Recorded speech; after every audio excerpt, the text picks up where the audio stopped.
तो क्या लाना है साइंस में बायोलॉजी पार्ट में पूरे नंबर? तो जी हाँ, यही है आपका ठिकाना जिसमें मुझे है आपको बताना कि कैसे बायोलॉजी में फुल मार्क्स को है लेकर आना। तो चलो बच्चों, आज मैं आपको कुछ 4-5 मिनट में ये बता दूंगी कि इफ यू रियली वांट कि आप पूरे बायोलॉजी में पूरे नंबर लाएं तो आपको क्या करना पड़ेगा। समझ में आ गई बात? तो क्या करना पड़ेगा आइए समझते हैं।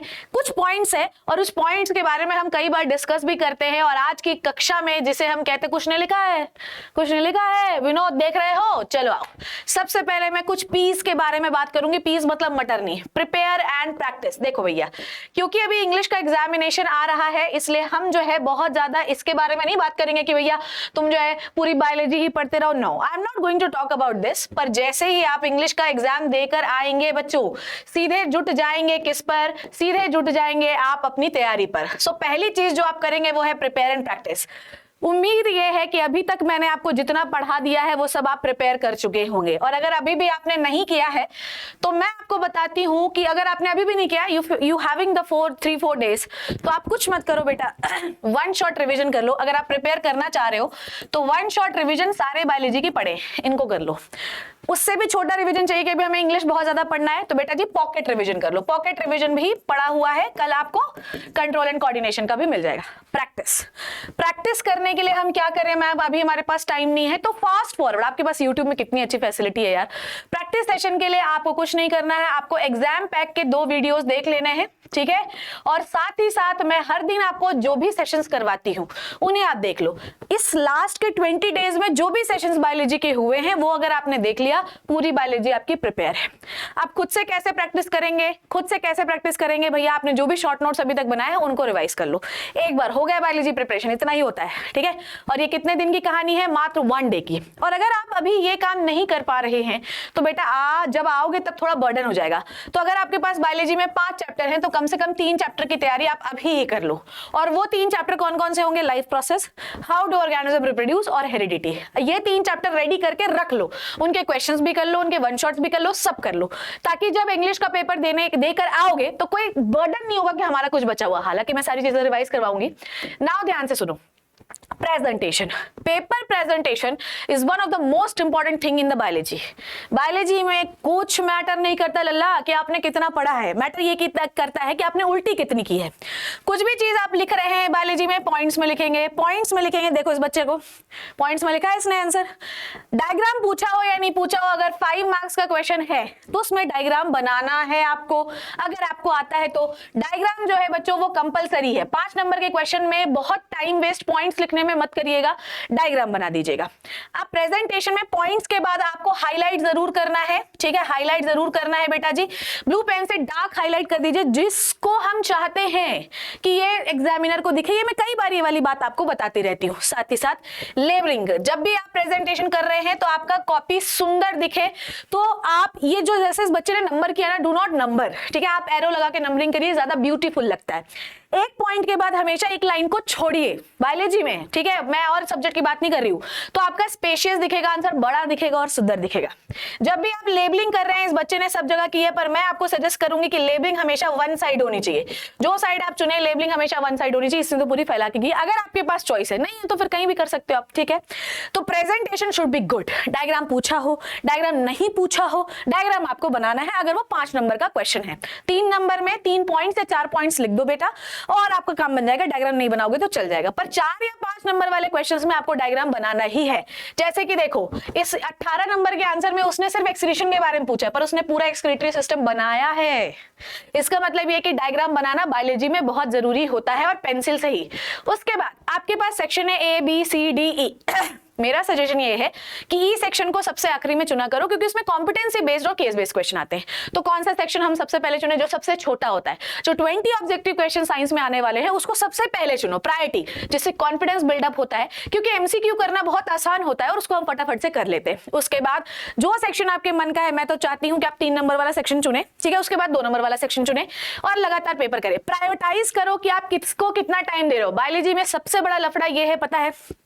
सबसे पहले जब भी आप क्वेश्चन देखते हैं कि ये वाला क्वेश्चन हम लिखते हैं तो मन में एक आंसर फ्रेमिंग करो, क्योंकि बायोलॉजी एक कैसा सब्जेक्ट है, थ्योरी सब्जेक्ट। तो आंसर को मन में फ्रेम करो कि इस आंसर को हम कैसे लिखेंगे। हमेशा आंसर में हेडिंग्स को और सब हेडिंग्स को प्रॉपरली देना, क्योंकि बायोलॉजी में देखो सोशल वगैरह में क्या होता है कि आप थ्योरी लिख सकते हैं, अपनी स्टोरी लिख सकते हैं, पर बायोलॉजी में बहुत ज्यादा इंपॉर्टेंट क्या होते हैं, कीवर्ड्स। आपको कीवर्ड्स, सब हेडिंग, हेडिंग सब कुछ प्रॉपरली लिखना जरूरी है, तभी आपको पूरे नंबर मिलेंगे। जैसे कि अगर आप नेफ्रॉन लिख रहे हैं तो देखो इसने इन्वर्टेड कॉमा के अंदर, ताकि एग्जामिनर को दिखे कि नेफ्रॉन जो है ये फिल्ट्रेशन यूनिट है किडनी की। क्लियर है? तो आप ये याद रखो कि ये जो कीवर्ड्स होते हैं, कुछ आने वाले शॉर्ट्स में मैं आपको हर चैप्टर के कीवर्ड्स भी बताऊंगी, इसमें ये करो ये करो ये करो ये करो, ताकि तुम जानबूझ के इन कीवर्ड्स को घुसाओ और नंबर पूरे पाओ। ठीक है? तो प्रायोरिटी में देखो कि किस सेगमेंट को आप सबसे पहले सॉल्व करना चाहते हो, मैंने अपनी प्रायोरिटी बताई। ठीक है? उसके बाद बिल्कुल भी क्वेश्चन देखने से पहले, बायोलॉजी में सबसे बड़ी प्रॉब्लम पता है क्या है बच्चों, क्वेश्चन हमें सब आता है, पर अगर थोड़ा भी क्वेश्चन ट्विस्ट हो गया, मैम आपने तो हमें पढ़ा नहीं था ये वो, no, manage your mental level, क्योंकि आप ऑलरेडी सब कुछ पढ़ चुके हैं। आगे आने वाले कुछ दिनों में मैं शॉर्ट्स के जरिए, नॉर्मल वीडियोस के जरिए आपको बहुत सारी और भी चीजें सिखाने वाली हूँ। आपने कभी सोचा है, हम जब ये बोलते हैं कि भैया जी आपने लिखा है यहाँ पर देखो पहला पी क्या है, प्रिपेयर एंड प्रैक्टिस। ठीक है? तो प्रैक्टिस में आपने कभी देखा है मैम एक ही क्वेश्चन को बार बार बार बार बार बार बार बार बार बार कराती, क्यों कराती है? प्रेजेंटेशन करने का मतलब, जो आपकी प्रैक्टिस है इसका मतलब ये होता है कि जब आप क्वेश्चन को 10 बार कर लेते हैं तो 11वीं बार आएगा तो बन ही जाएगा ना यार। तो बिल्कुल भी मेंटल लेवल जो है खिसका हुआ नहीं होना चाहिए, क्योंकि आपने ऑलरेडी सब कुछ पढ़ रखा है। इस लास्ट 20 डेज में जो भी सेशंस मैंने किए हैं या लगवाए हैं, उसमें पॉकेट रिवीजन भी पढ़ना है और वन शॉट रिवीजन भी पढ़ना है। उन सबको देख लीजिए, उन्हीं से पूरा पेपर बनेगा। ठीक है? पैनिक बिल्कुल भी नहीं करना है। और दूसरी बात, बहुत सारे बच्चे बोलते हैं मैम इंपॉर्टेंट बता दीजिए। इंपॉर्टेंट हम यूजुअली उन लोगों के लिए बताते हैं जिनको पास होना होता है। तुम पास होने वाले बच्चे नहीं हो, तुम टॉप करने वाले बच्चे हो। तो जो कुछ भी तुम्हारे एनसीईआरटी में लिखा है उनको तुम्हें लाइन वाइज पढ़ना है। टोटल 5 तो चैप्टर है बेटा, लाइन वाइज पढ़ डालो। ठीक है? ईच एंड एवरीथिंग, इवन पीछे जो समरी लिखी है ना उसको भी पढ़ के जाना है। ठीक है? समझ में आ गई बात? And next is test yourself. जब भी आप पढ़ते हैं बोल बोल के जरूर पढ़िएगा, ताकि पता चले कि आप कितने पानी में हैं। कुछ मत करिए, कोई भी एक प्रैक्टिस पेपर ले लीजिए, उसको उठाइए और सॉल्व करते जाइए। जरूरी नहीं कि बहुत ज्यादा लिखिए, थोड़ा एक आध लाइन में बायोलॉजी के आंसर्स लिखो, लिख के देखिए। टेस्ट योर सेल्फ का मतलब होता है आंसर राइटिंग। ठीक है?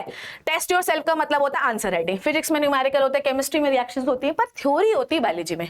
तो आप अगर चाहते हैं कि आपके पूरे नंबर आए तो बायोलॉजी में आंसर राइटिंग आपको आनी चाहिए। मैम इंग्लिश का एग्जाम आ रहा है, मैंने क्या बोला अभी सुन लो। 1-2 दिन में कम से कम 3 चैप्टर को रेडी कर लो, ताकि जब आओगे ना तो बर्डन नहीं होगा। बाकी तो सब कुछ मैं रिवाइज करवाने वाली हूँ। So these are the learn terminology. जितनी बायोलॉजी की टर्मिनोलॉजी है, हालांकि मैं आपको रेगुलर, चाहे इंग्लिश का पेपर हो चाहे कुछ भी हो, हर शॉर्ट्स में मैं आपको टर्मिनोलॉजी तो रटवा दूंगी। ठीक है? ताकि आप किडनी आए तो भी आप उन कीवर्ड्स को तो ठूस ही दो, ताकि नंबर ज्यादा मिले। जो बच्चा ज्यादा अच्छी टर्मिनोलॉजी लिखता है ना बायोलॉजी में, उसको हमेशा ज्यादा नंबर मिलते हैं। ठीक है बच्चों? तो come to the Shipra ma'am class and prepare yourself. ठीक है? अगर आप चाहते हैं कि ऐसी टिप्स एंड ट्रिक्स बताऊं, ठीक है, कई बार आंसर हम लिखते हैं बायोलॉजी में तो भैया आंसर बहुत बड़ा नहीं होता है, पर हमें दिखाना होता है बड़ा होता है। तो वो टेक्निक्स कैसे होती है, वर्ड्स थोड़े स्पेसिंग वाले होने चाहिए और हर एक पॉइंट के बाद एक लाइन छोटी हो चाहिए।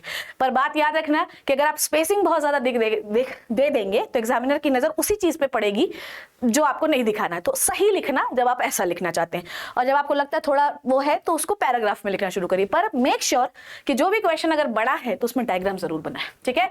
तो डायग्राम प्रैक्टिस सेशन हमने कर लिया है। ठीक है?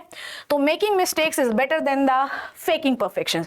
ये मत बताओ कि तुम कितने अच्छे हो, ये बताओ मुझे कि कितने, तुमको क्या प्रॉब्लम जाती है। कमेंट सेक्शन में लिखो कि मैम मुझे ये प्रॉब्लम जाती है। तो आप परफेक्ट बनने की कोशिश मत करिए बच्चों। आप इम्परफेक्ट है, मैं इम्परफेक्ट हूं, इस बात को एक्सेप्ट करिए। गलतियां इंसानों से होती हैं और इंसान तो गलतियों का पुतला ही है, वो तो करता ही रहेगा। कमेंट सेक्शन में लिखो कि बायोलॉजी में किस चीज में आपको सबसे ज्यादा प्रॉब्लम होती है, बताओगे तभी तो सोल्यूशन मिलेगा। I hope you learn and enjoyed the session और वीडियो। मेरे प्यारे बच्चों, इस टिप्स को जो है अपनाइए, बायोलॉजी में पूरे मार्क्स पाइए। थैंक यू सो मच बच्चों, take care and bye bye.